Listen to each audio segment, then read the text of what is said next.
It's 1023 BlakeFM.com and Blake Backstage. We do have Brandon Jenkins with us, who's playing tonight at the Iron Horse Pub. And great to have you back in town, man. It's good to be here, man. Good to see you, buddy. Likewise. Well, a couple questions that we have to ask about. A lot of people know your music, and if they don't think they know it, they may know it from someone else singing it. All right. What would you say is your biggest strength? Is it the songwriting or is it the performing?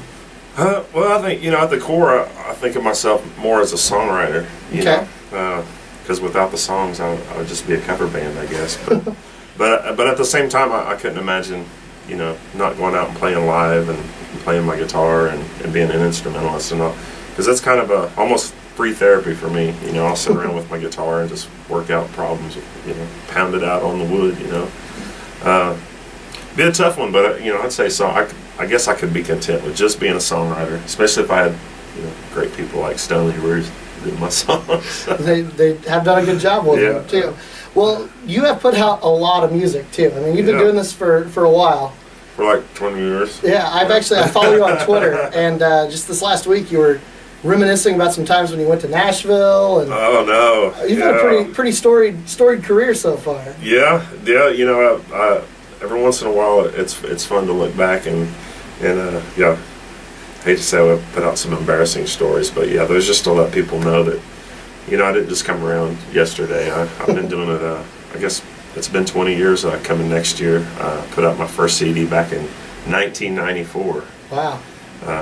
We recorded it out in Los Angeles, and it's been an ever-changing road of adventure and excitement. I wouldn't trade it for the world. I'm not where we started. When I started out, I was pretty much a pure country act. I had a cowboy hat and long hair and the cowboy boots and everything, and quite a different look now. Yeah, well, it's that saying, "Fake it until you make it." I didn't know who I was. I hadn't found my voice yet, and fortunately, I got an opportunity to go in that direction, and I took my songs and I went in that direction. And over the years, I've found what I like to think of as my path. And obviously, it's not the traditional country path, but at the same time, country music is at my core. When I growing up, with my grandparents, it was hee-haw every weekend and country music on the radio, and even at that time, I resisted the country influence. It was still there, and once I got into my late teens and early 20s, I really embraced it. So. Well, almost 20 years, you say, but you did just come out with a new album a few months ago. I did. Got a new single out. Yeah, it's my 11th one. It's out on Smith Music down here in Texas. It's called Through the Fire, my 11th one. I'm proud of it. I think we're out on our second single right now, Tattoo Tears. And very cool. Seems to be doing good. Well, if you had to pick, it's a lot of songs. You've done a lot of songs. Yeah. If you had to pick one to define you, that you wanted to be when people think of me, I want them to think of this song. Well, I always say it's our big two, which is feet don't touch the ground and finger on the trigger, which that's such a duality. It's a love song and a kill yourself murder, double murder, suicide type song. I don't know what it is, but I'd have to say probably feet don't touch the ground, just because I truthfully believe that it's the #1 wedding song here in Texas. I can't tell you how many people come up to me and tell me that they played that song at their wedding, or they met to that song and their first dance was that, or they even conceived their child to it, which it's fun.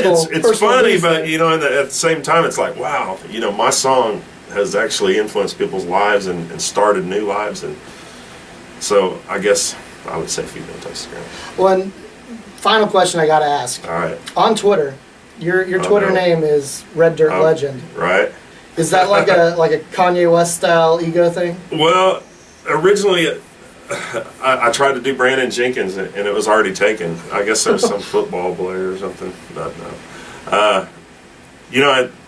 My mind, second thing was Red Dirt Legend. I must be a narcissist, but I just thought it was something kind of clever, and at the time when Twitter was new, I didn't really realize that, hey, this is going to stick, and it was just like first thing I thought of. It's the legacy now, right?